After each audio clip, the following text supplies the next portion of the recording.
Woo, goals right there. Thing's beautiful. Jesus. Nemo's garage right there. Definitely give them a look over. Check them out. Got some good stuff from them. Woo! God damn. Alright, dog.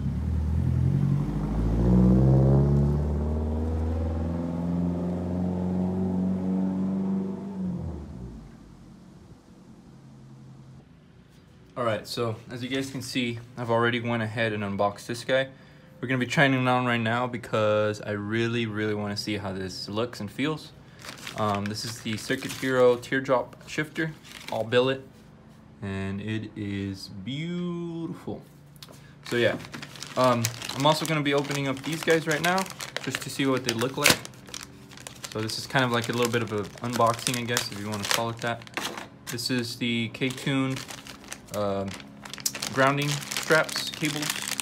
It's one for your tranny and one for your valve cover, but like I said, I'm probably just going to be using one for now on the valve cover only because I have a brand new transmission one. That plane though, but as you guys can see, this thing is like really nice quality. They're just grounding straps, but K-tuned always gives it that little bit of a extra touch with the shrink wrap that they put on here, the heat shrink or whatever. And like, I don't know how shiny you guys can see it is, but it is top notch. It's like a billet looking grounding strap.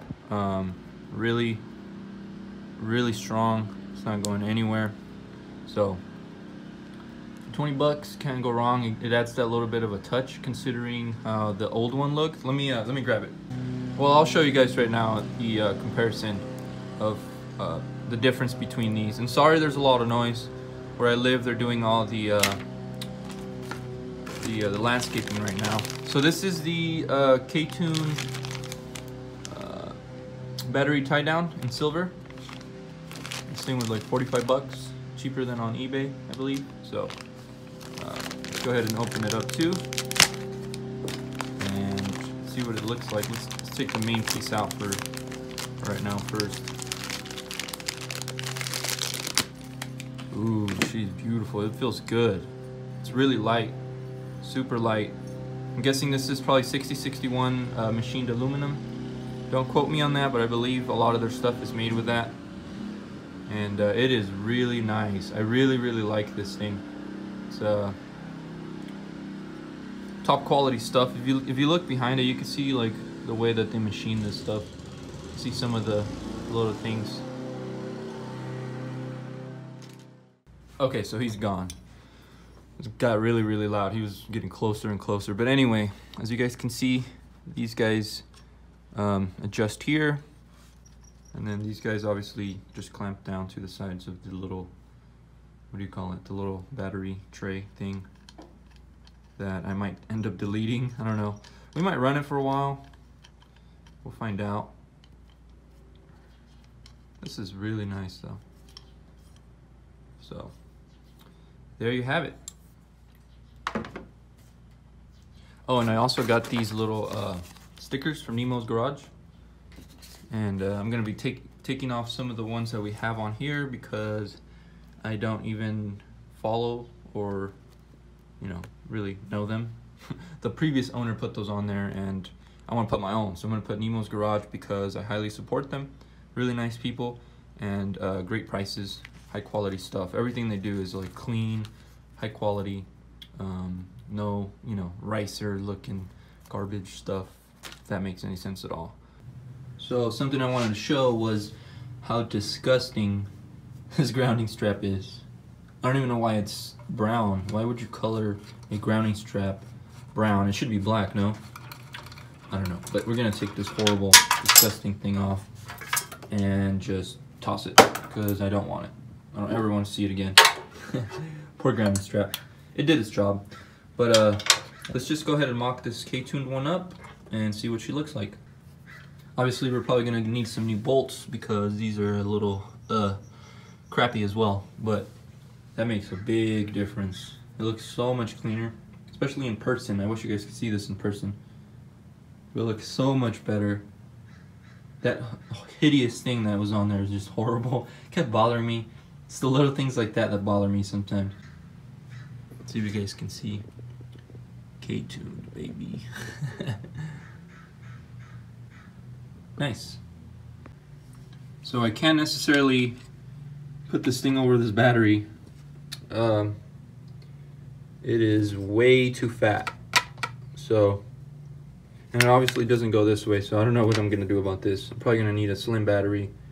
It's probably time for one anyway, because this one was giving me a lot of corrosion problems. So I'll probably just keep this one as a backup. I don't even know how old this thing is, but it's probably safe to say that we might need a new one, considering this thing will fit.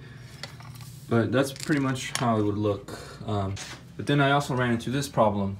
So this guy is for like a EG, EK, DC, which have the battery over here, and this goes like that. But on the DAs, it uses this horrible thing. I don't even know where the battery tie downs would normally go. So there's no way for us to put it on. So we're definitely not gonna be using the tray, I think. For sure not the battery. We're definitely gonna have to be looking for a different place to mount the battery safely. And it's probably gonna include deleting that tray or reusing it. And we might just end up putting it over here on the side and then putting this guy across somehow. Maybe even just drill a hole and slide that in there, right there, and then putting a bracket around this way or something. I don't know, we will have to figure that out. All right, so now we're gonna be removing the Skunk 2 shift knob for now. There's nothing wrong with it. I really like it. It's really awesome, good stuff, high quality stuff. Highly recommend it. It's one of Skunk 2's best products, and I think it's one of the most common thing people buy. Very nice weight to it. However, I'm a guy that likes to change it up from time to time, and it doesn't thread in here. Are you serious? Oh my god. So this thing definitely threw me for a loop. At first I thought it wasn't gonna fit because look, I was like, whoa, it is not gonna fit, you know, the thread pitch is huge. But for some reason, if we get it deep down enough, I don't know if it's some kind of weird thread on it for universal fitment, or whatever, but we definitely can't use this lock nut. So I guess, I don't know how this works, honestly. I'm at an all-time loss right now. I'm really confused, but basically I go and do this and I'm like, okay, it's not gonna work with the nut on, but now if I go a little bit deeper, it threads right in, funny enough. So I'm guessing that's some kind of universal thread pitch or something. I don't know, we'll look into it a little bit more right now, but it's going in perfectly fine. Oh wow, it goes really deep. That's what she said. That's terrible. But yeah, wow, this thing is like, okay, I see what's going on here. It just has a really deep hole, and then it threads really nicely. I'm used to this guy over here that you have to basically use the lock nut to stop it because it has a pattern on it, and you don't want, you know, you don't want your shifter pattern to be like way over there. It just looks ugly, all lopsided. So you put this guy, you adjust it so it stops. I'm sure you guys know about that. But this guy doesn't have a pattern on top, so you just screw it in all the way tight so that it doesn't back out. And pretty much that's how it works. Got a little worried there, thought I was gonna have to go back and return it, even though I don't want to because I really like it. As you guys can see, that is looking good. It's looking really good. Whoa. It feels so good in your hand. Let me take off my ring. I don't want to scratch it up. I already started scratching the other one up. But it looks super good. It feels good. It feels better, actually. Wow, I didn't think that was going to make such a huge difference. I wish you guys can feel this, but it feels so much better, smoother. Whoever designed this thing definitely a track person because it feels so much better in your hand. Nothing against Skunk 2. Again, I love Skunk 2. Theirs feels amazing. If you never had a Skunk 2 shift knob, definitely get yourself one. Makes a huge difference, especially if you're on a stock shifter. This is not a stock shifter, and it still feels good, but this one feels way better. So much better. I really like it. It looks really nice too. Super shiny. Definitely stands out. Full billet. I'm guessing it's probably 6061 aluminum as well. Wow. I didn't think it was going to look that good, but it really stands out with the K-Tune shifter. It looks amazing. Okay, so that's pretty much it on the goodies that we purchased. That's the update on... Oh, check it out. It looks so good. Okay, sorry. I promise I'm done. That's pretty much it on the stuff that I had purchased. We're not going to be installing all of that stuff right now because, if you guys remember, I had pretty much hacked up the whole car, just ripped out almost all the panels, and the reason why I did that, as you might have been wondering in the previous video, is because we're going to be painting the car. That's right. I am not happy with the paint job that I did on the engine bay. It is really bothering me. Like if you guys see there, it's already peeling off, and I'm guessing that's because I used Rust-Oleum spray can with 2K clear on top, so it's not even like fully cured, and it's never gonna fully hardened, so it's gonna be really easy to scratch off.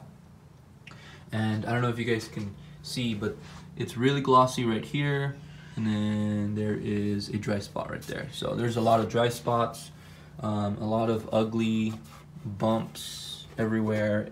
Like you can literally, your finger will get stuck on them. It is just not nice. Some parts came out okay, like the pillars here came out decent.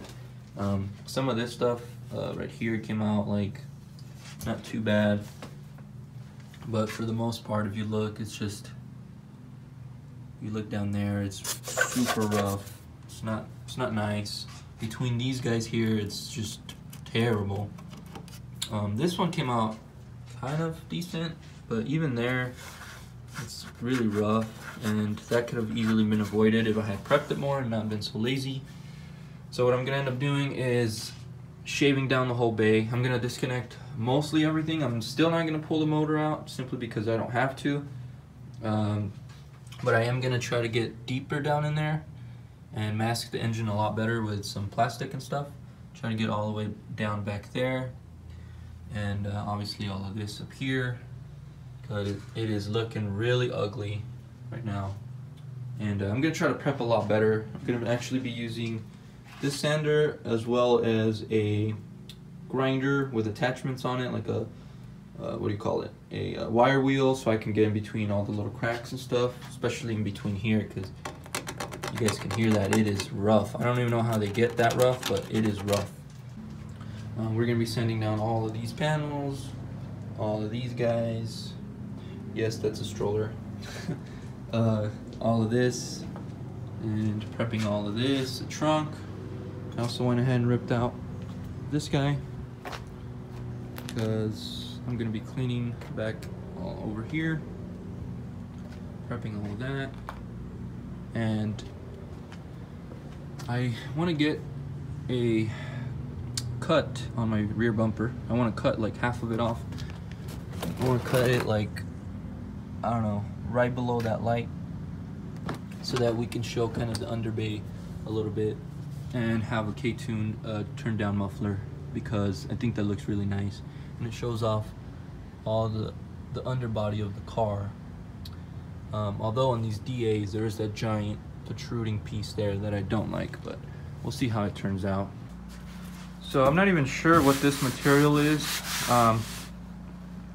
If my voice sounds a little different, it's because I have a face mask on. I'm not sure what this material is, if it is primer or some kind of plasti dip, but it feels really rough and I can feel a lot of imperfections all over it. So what I'm gonna do is just kind of wipe it down with a little bit of a really old microfiber towel. There's a lot of dry spots. I don't know if you can see it through the camera, but it looks really dry, really ugly, and I just felt like before doing all this crazy stuff to the engine and making it fast, well, somewhat fast, like B20 VTEC, maybe even go boost in the future, I want to get the body, chassis, the car itself, I want to get it like really, really nice. So that's why I'm like, all right, I'm gonna paint it, do some suspension work. We're probably gonna do lower control arms and do the whole bay, tuck everything, make it look nice, and then we'll slap the B20 head on and all that good stuff. So for right now, I'm gonna be using, I think this is 240 grit. This is just gonna make my life a lot easier. All I'm trying to do is, I'm not trying to get to the bottom of this crap that's on here. I'm just trying to smooth it out as best as I can, and this is gonna be the fastest route. Let's go ahead and hit it.